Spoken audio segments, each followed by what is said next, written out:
आप सबको गोपालाजू का नमन। बड़ी एक विचित्र चीज़ दिखा रहा हूँ आपको। ये फिटकरी चाहे सफ़ेद हो चाहे लाल हो, और आप सुन के अचंभा करेंगे कि ये फिटकरी से एक दो नहीं सैकड़ों रोग ठीक हो सकते हैं। इसका तरीका क्या है? देखिए, सौभाग्य से हमारे साथ महंत कौशिक जी हैं। जड़ी बूटियों के, आयुर्वेद के बड़े अच्छे ज्ञाता हैं, प्रैक्टिस करते हैं आयुर्वेद की। ये सौभाग्य से ये तैयार हो गए। जल्दी ये देते नहीं, इनके अपने खुद के चैनल हैं, अगर आप चाहें तो डिस्क्रिप्शन में देख भी सकते हैं। किस रोग में किस तरीके से लें ये इंपॉर्टेंट है, और इसकी भस्म किस तरह बनाई जाए ये इससे ज़्यादा इंपॉर्टेंट है।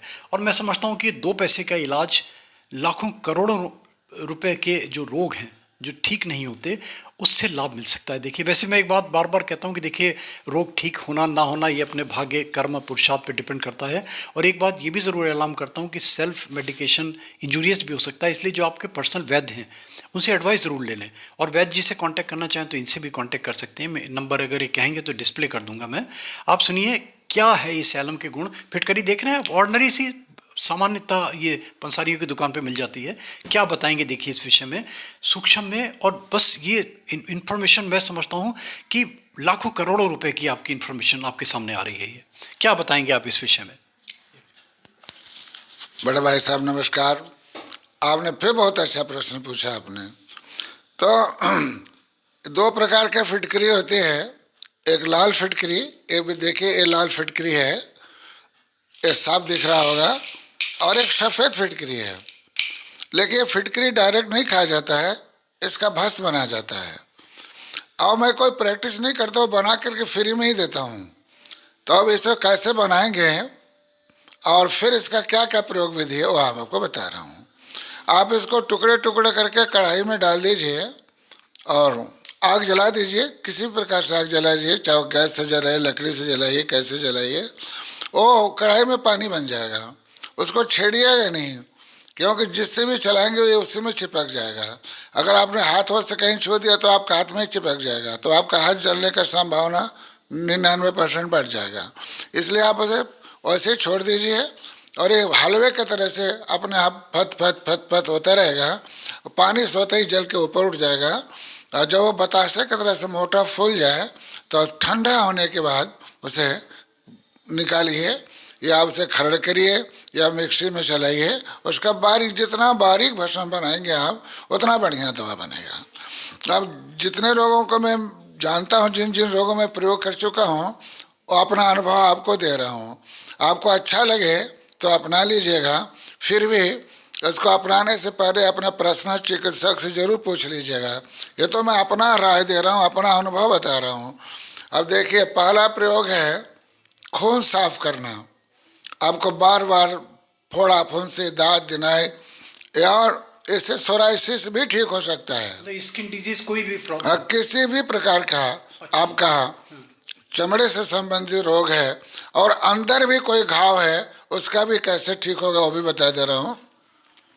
तो इसको कपड़े से कपड़े छान कर लीजिए। अगर आपके पास साधन है तो कैप्सूल में भर के खा लीजिए।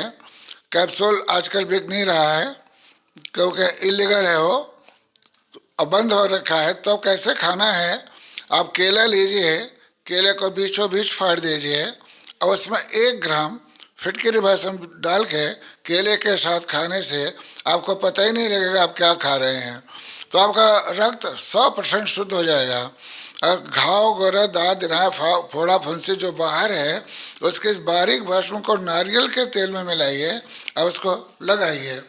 तो असाध्य से असाध्य रोग, जो शायद किसी पैथी का हम नाम नहीं लेंगे, तो सिरोसिस तक ठीक हो सकता है इससे। हाँ, इससे सोराइसिस तक ठीक हो जाएगा।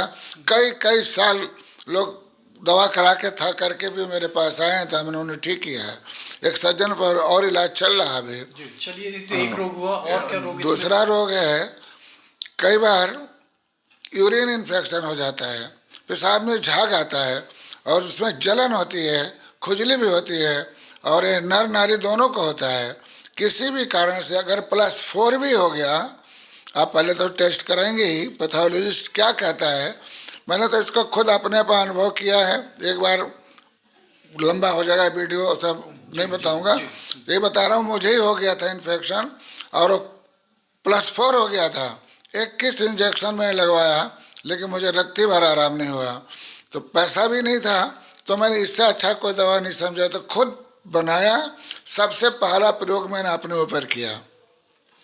अब इसे किसी विधि से केला फाड़िए, उसके बीच में डालिए 1 ग्राम से ज़्यादा फिटकिरी भस्म कभी नहीं लेना। मतलब चौथाई चम्मच, चौथाई से भी कम ही, चौथाई से भी कम। हाँ, अच्छा, 8 रत्ती से ज़्यादा नहीं लिया जाता है। वो जो चोटली बोलते हैं 1 ग्राम 8 रत्ती का होता है। जी, जी। तो उसमें आप 2 खुराक करके ले सकते हैं, 4 रत्ती सुबह, 4 रत्ती शाम। एक टाइम लेना चाहते हैं तो आप 8 रत्ती 1 ग्राम ले सकते हैं। तो इसका खाली पेट लीजिए रात को सोते समय, इसका चमत्कारिक लाभ आपको नजर आएगा। आप 20 दिन बाद आप फिर टेस्ट करेंगे तो उसमें 0 ही आएगा। पुराना से पुराना मूत्र रोग की दवा है। हो सकता है किसी को 25-30 दिन खाना पड़े, लेकिन हमने तो 20 दिन से ज़्यादा खाया ही नहीं और आज तक कभी यूरिन इन्फेक्शन हुआ नहीं। अब तीसरा कहाँ प्रयोग कर सकते हैं? ये 2 तो आपको बताया। जिन्हें श्वास रोग हो, जिन्हें सांस लेने में बड़ी दिक्कत हो रही हो, या किसी कारण से, जैसा बीच में बहुत खतरनाक बीमारी चला था, उसमें भी इसका रोल बहुत अच्छा था, लेकिन हमने इसके बारे में कभी चर्चा नहीं किया। लेकिन किसी भी कारण से गले में खराश हो, खिचखिच हो, कई बार लगता है कि गले में कब रुका हुआ है, सांस लेने में प्रॉब्लम होती है, तो पानी निकलने में भी दिक्कत होती है, तो उसके लिए तो गजब की दवा है। खांसी जुकाम में भी ले सकते हैं। खांसी जुकाम, किसी भी प्रकार का सांस रोग हो, कफ रोग, कैसा भी कफ रोग हो, इसमें 1 ग्राम फिटकरी भस्म लीजिए और उसे शहद में खाना है। मैं शहद रख रखा हूँ, मैं खुद खाता हूँ, जब भी कोई गले में प्रॉब्लम होता है शहद मेरा ही रखा हुआ है, तो मैं उसे चाटता हूँ और मुझे उम्मीद है कि पुराना से पुराना सांस रोग महीने से ज़्यादा नहीं लेना पड़ेगा। सबसे अच्छा समय क्या है?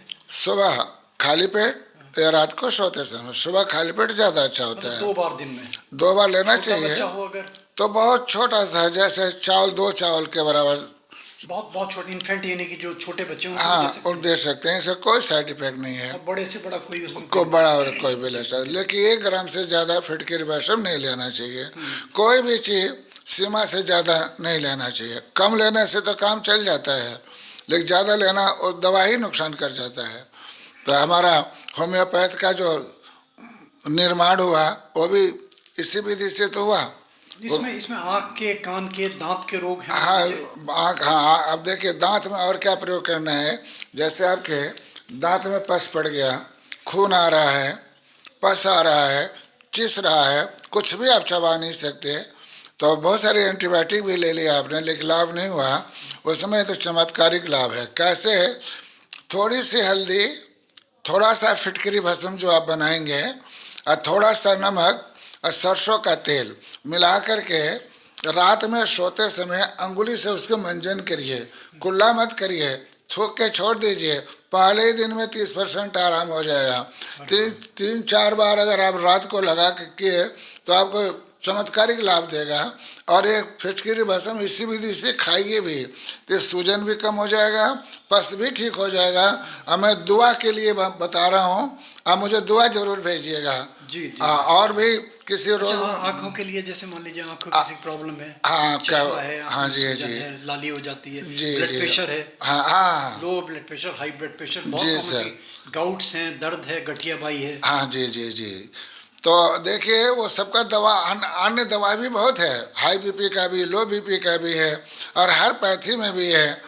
लेकिन जो सरल मार्ग है वो आयुर्वेद से ज़्यादा अच्छा कोई मार्ग नहीं है, जहाँ तक हम समझ पाए। हमारे लाखों बरस पुराना है, बाकी सब तो बीच का होगा। भस्म का बता रहे थे? हाँ, भस्म का।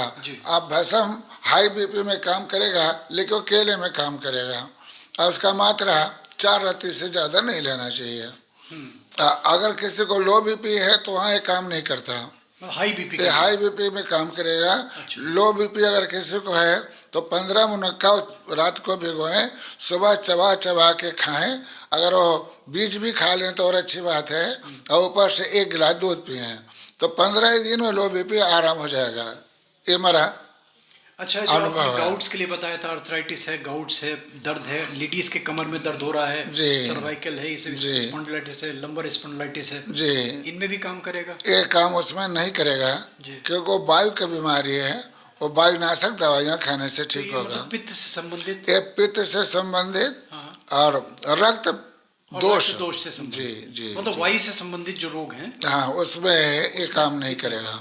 मगर फिर भी अगर इतने सारे रोगों की ये मिल जाए हमें, हाँ हाँ, कफ में तो बहुत ही ज़्यादा अच्छा काम मान लीजिए करता कोई है। जैसे आपसे कांटेक्ट करना चाहता है कि आप इसको भस्म भेज दें, तो आप भेज देंगे उसको? हम बहुत ही करीबी होंगे तो भेज देंगे, क्योंकि हम इसे बेचते नहीं हैं। नहीं, वैसे कोरियर तो का आप खर्चा वो भेजेंगे तो हम दे देंगे। कोरियर का खर्चा हाँ, दे मैं देंगे। खुद बना के फिटकरी भरा मैं उसके उनके तो हम पते पे आपके भेज नंबर दूँगा। दे सकते हैं इसमें? हाँ, बिल्कुल आप दे नंबर बोल दीजिए। देंगे अपना? हाँ, बोल सकता हाँ, हूँ। बोल दीजिए आप तो मेरा मेरा नंबर है 9837187970। आप इस नंबर पे आप हमसे संपर्क कर सकते हैं। बहुत बहुत धन्यवाद आपका। देखिए कितनी इंपॉर्टेंट चीज़ें बताई, कितनी ये लोगों के लिए फ़ायदेमंद सिद्ध हो सकती हैं। और इनके चैनल ज़रूर देखिएगा, उसमें बहुत सारे टिप्स आपको मिल जाएंगे। डिस्क्रिप्शन में लिंक दे दूंगा, इनसे कांटेक्ट भी आप कर सकते हैं। और मैं इनसे रिक्वेस्ट भी करूंगा कि जो हमारे माध्यम से आए उनको ये कम से कम ऐसा ना लगे कि कहीं कमर्शियल एक्सप्लॉयटेशन हो रहा है।